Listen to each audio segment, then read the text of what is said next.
we go. We are on page 13, and we're going to do a little bit more work with those fraction powers. Again, those are like roots, and we kind of saw how to deal with that stuff yesterday with numbers. Again, we'll practice more a little later today.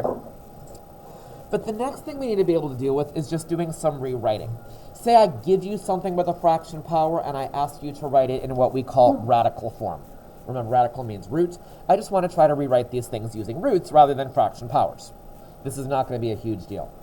A 1/7 power is like what sort of root? Just say it. 7th root.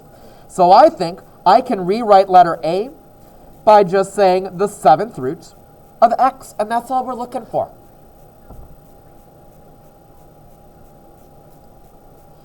Letter B, which root? The 5th root or the 8th root? The 8th root, because remember the denominator is the type of root. So we can say this is the 8th root of y, and then we can raise that thing to the 5th.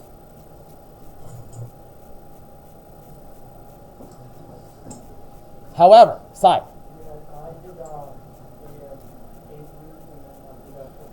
I think I showed you last time that we can either do the root first or the power first. And when we have numbers, we want to do our root first because then the numbers get smaller and easier to work with.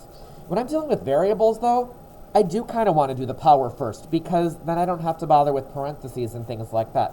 So either of these would be okay, but I think this is probably the better way to write it, just the more concise way to write it, I think. I don't want to do letter C.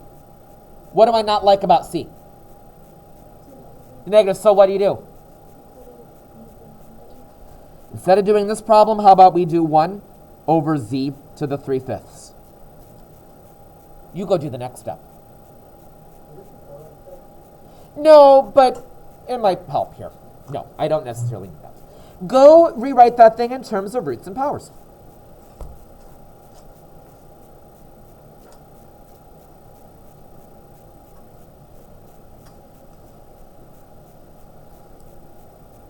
Kyle, what did you say for this one? 1 over root Perfect. 1 over the 5th root of z to the 3rd. Do you see how this is working?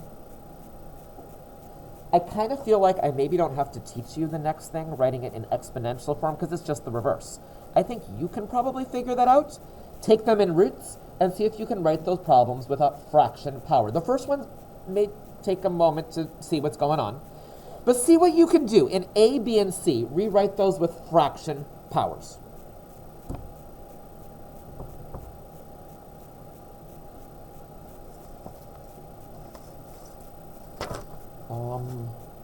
Why?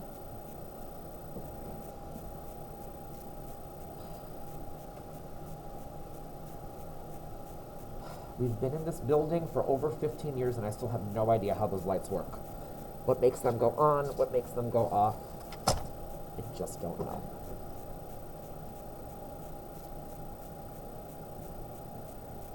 Who thinks they have the first one? Letter A.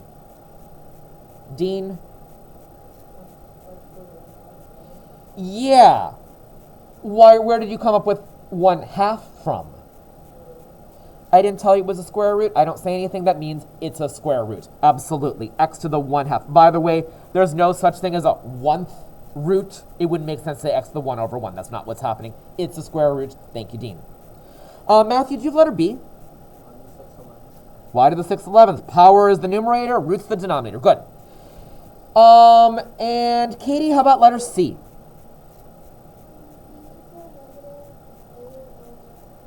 Good. If you need a step in the middle, no, I don't have to see this work, but I'm going to say that's 1 over z to the 8/3, so we can say 8 to the negative 8/3. You okay there? Now, the reason we're looking at stuff like this is we need to go back and we need to look at some more multiplication and division problems. Flip to page 14 for a moment. What's your problem with me just asking you to multiply these things together? Do you know how to do this already? We've already multiplied. Can you do this already?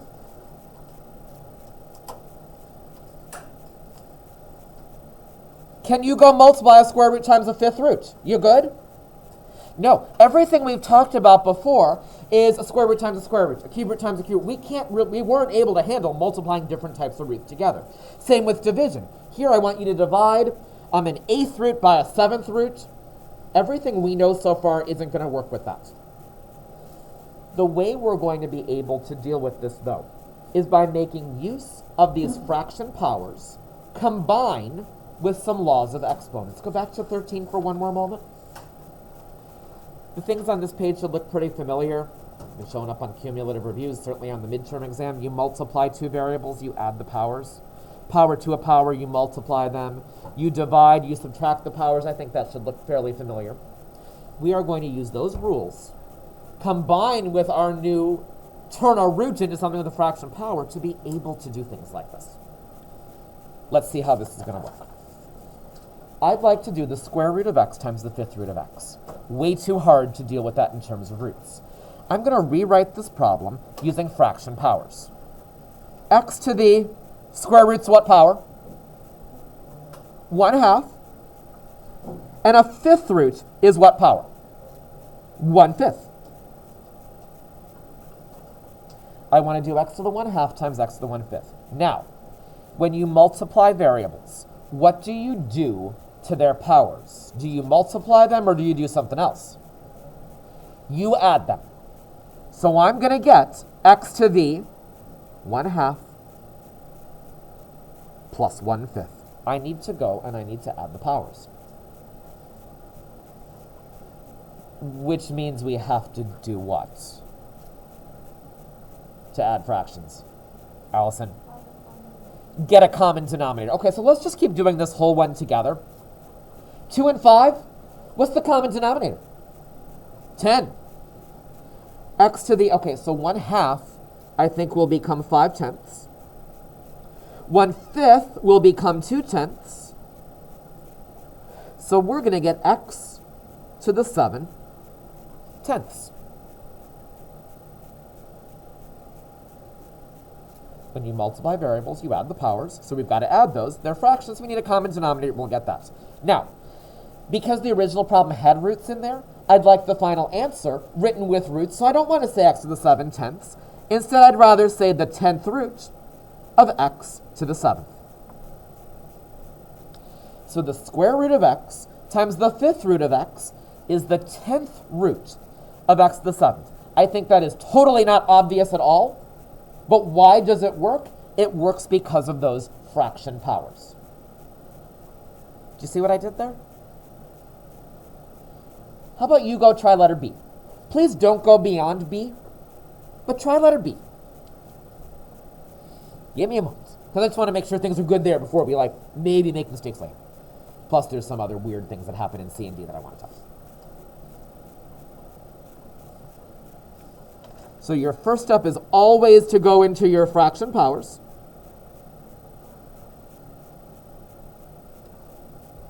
See what happens.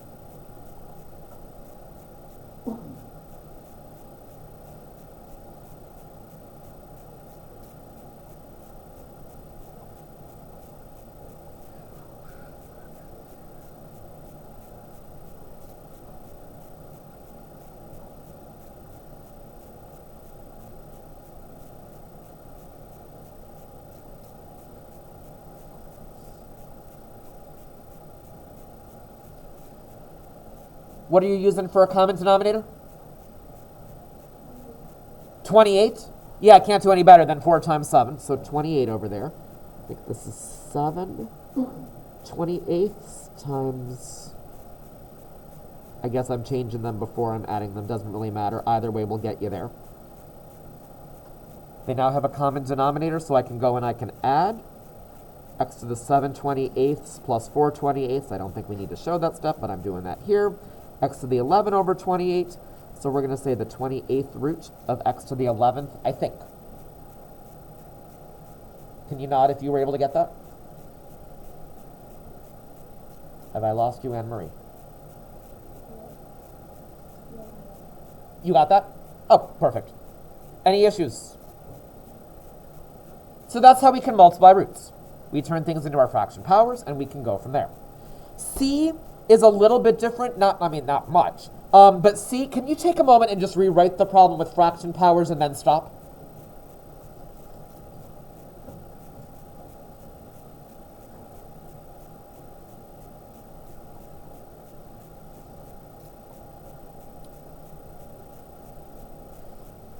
Sam, what's that first one going to become? X to the 5 over 3. Sure, and how about you just do the next one too? X to the 6 over 5. Good. We're going to multiply them, so we're going to add the powers, and we're going to get x to the 5/3 plus 6/5. Common denominator will be? Do it. Go do the rest. And then at the end, there's a little piece we're going to have to deal with.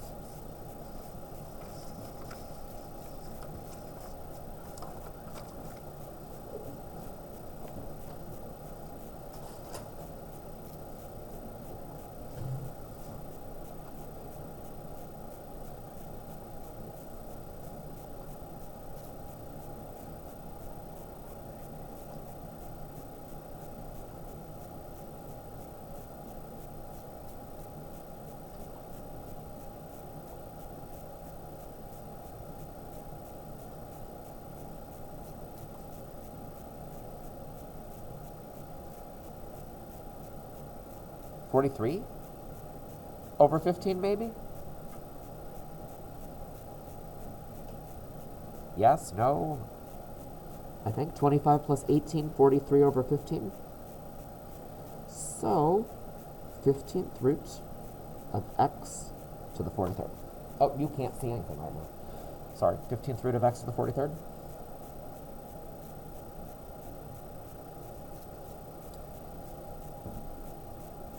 Does anyone want to say anything about that answer?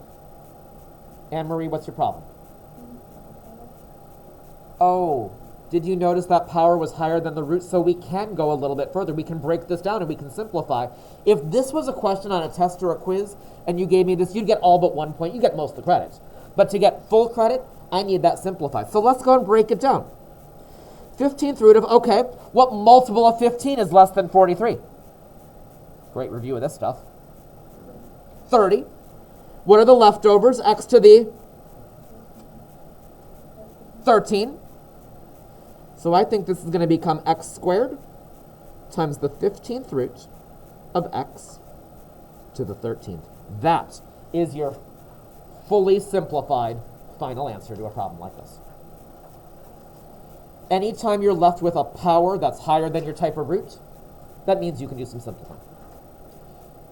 I would like you to do D. However, in D, I would like you to stop once you have your answer with a fraction power. Don't turn it into a root yet, because I want to mention something that's going to happen. Something a little interesting is going to happen there.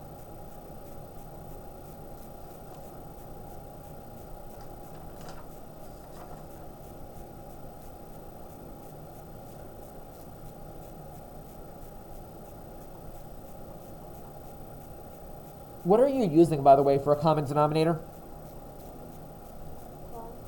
12? You can do better. 6 would be the best one. Don't always just multiply them. Like, I wouldn't want to do 18. 18 will work, but we can do better than that. 6 is going to be the best one there. If you choose something too high, it will still work. Your numbers are just going to be more messy than they have to be.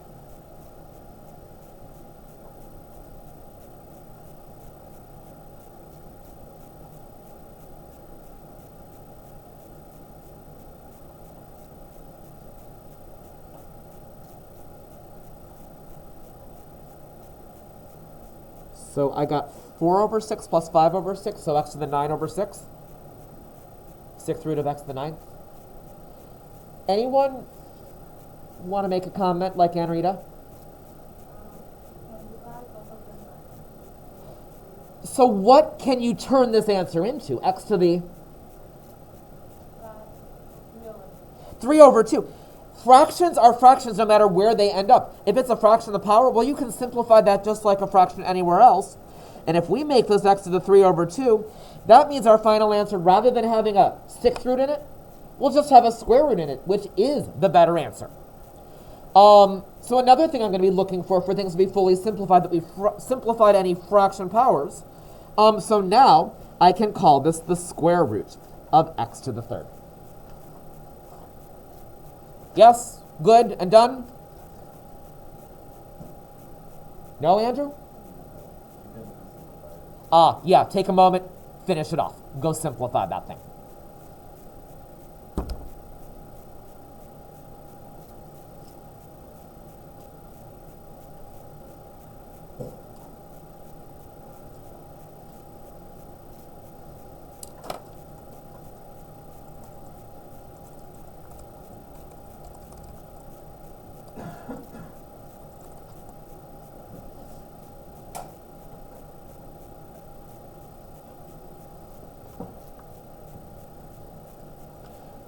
Square root of x squared times x, so I think x root x for the answer there. Simplify fractions anywhere they show up, including if they're a power. So can we multiply these things? Maybe not horrible, not obvious until we get those fraction powers, but then we can just kind of use our laws. Division. I want to divide the square root of x by the fifth root of x. Well, I'm going to rewrite this with fraction powers. X to the 1/2 over x to the 1/5. When you divide, what do you do to their powers? Maimuna. You subtract them. Now, I don't really know, well, okay, so I do know which one's bigger, but I think if we already had a common denominator, it would just make it easier to see those things. Can you just take a moment, get common denominators here? We'll leave it as a fraction, x on the top, x on the bottom, and we'll go.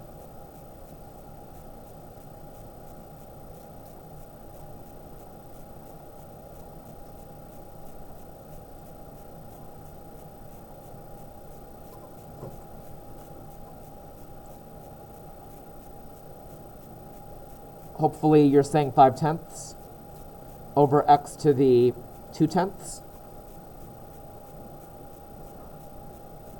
So we can go and we can subtract those powers, because that's what we do when we divide. You're going to get x to the, well, whatever 5/10 minus 2/10 is, x to the 3/10, which is the 10th root of x to the third. And I kind of want you to realize that division is no different than multiplication, except instead of adding the powers, we're subtracting them. But some of you are giving me some looks right now, which makes me think I'm wrong with the 10th root of x to the third. Am I right? Am I okay? Then how about you try that next one? 8th root of x to the 7th divided by the 7th root of x to the 5th, fraction powers. If it was me, then I would go get the common denominator so we can see which one's the bigger one. Then subtract them and go from there.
Okay, I hope you're doing x to the 7/8 over x to the 5/7.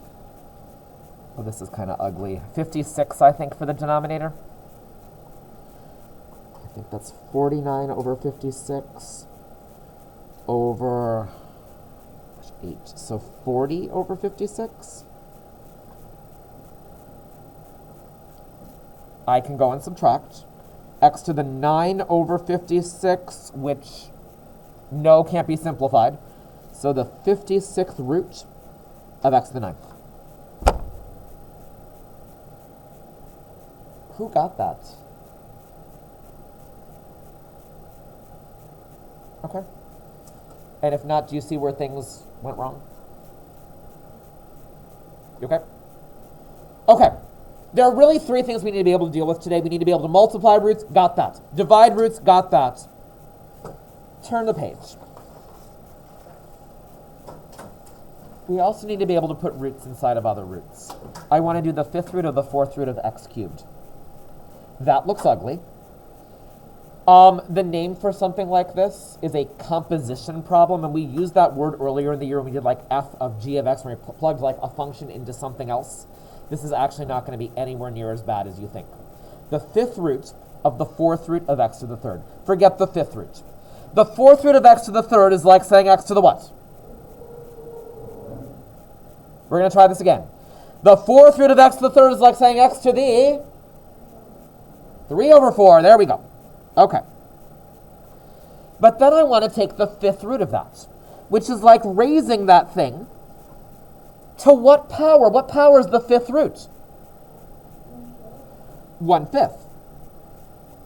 Now, how do you do a power raised to a power? Anne-Marie. 3/4 times 1/5. Now, what would you, in general, what would you rather do with fractions? Multiply them or add them? Why? Why? What don't you have to do? Yeah, you just multiply straight across. Let's go and multiply these fractions. We're going to get x to the 3 times 1, 3. 4 times 5, 5.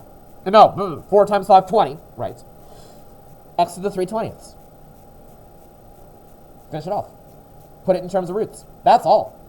I actually think these are even easier than the multiplication or division because we don't need common denominators there.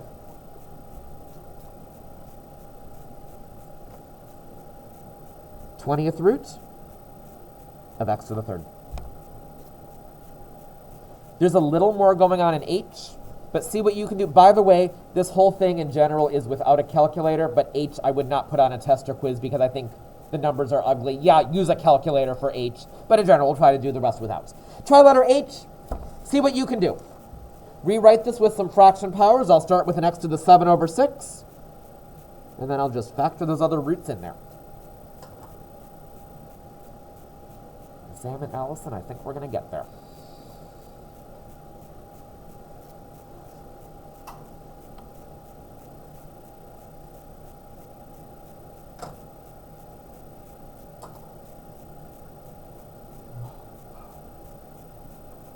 Three layers instead of 2, but it's kind of the same idea.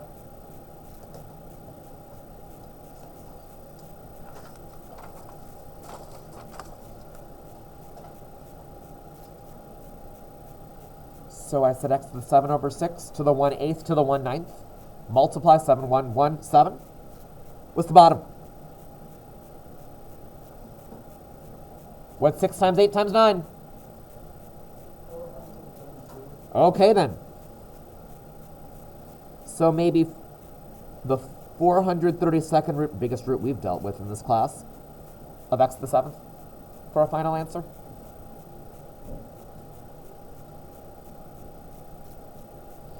One final variation I want to look at. Let's start doing a bunch of things. Let's multiply, let's divide, let's whatever. Can you take letter I and just rewrite it in terms of fraction powers and then stop?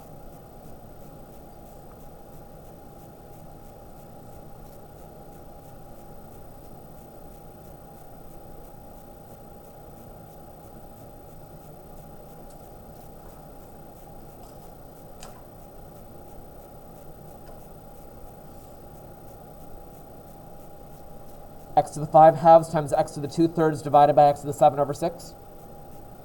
What I want to do to make my life a little bit easier is before I start adding, subtracting, all that stuff, let's just go right now and turn everything into something with a common denominator. So 2, 3, 6, what would the common denominator be? Make everything have a denominator of 6, please.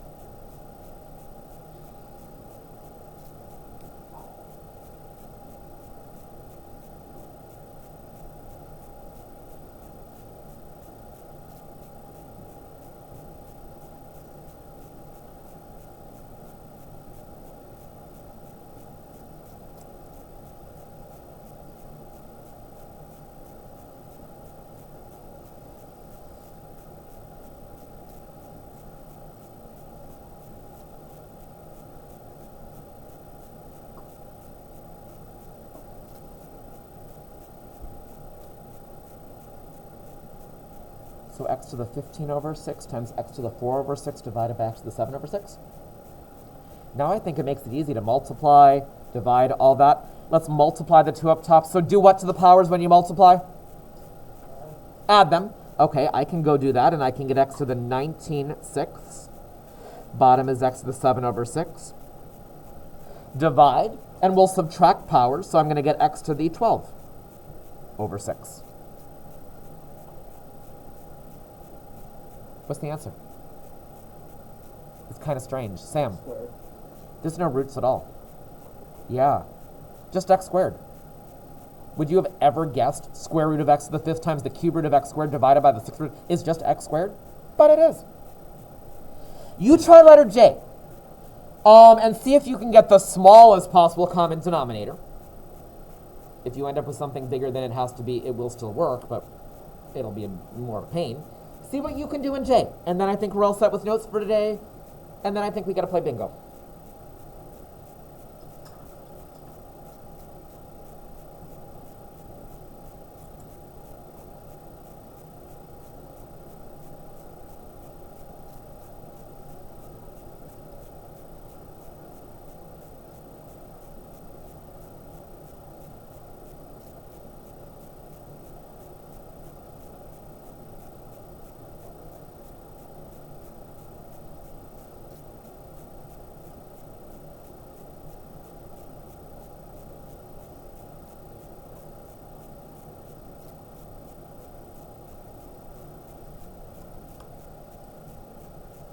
And I think it's fair to say that J is about as tough as these are going to get.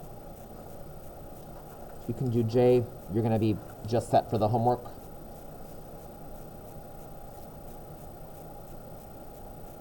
What are you using for a common denominator? 24? That's the way to go. You can get something bigger, but 24 is going to be the easiest to work with, I think.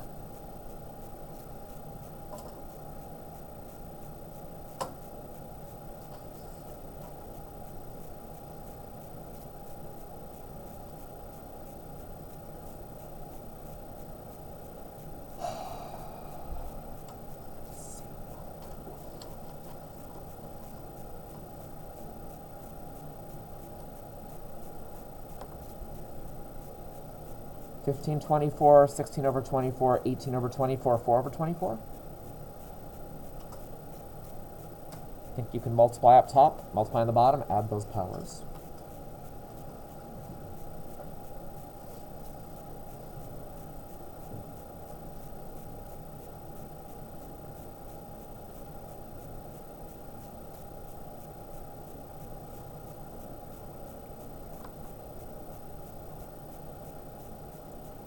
The 24th root of x to the 9th?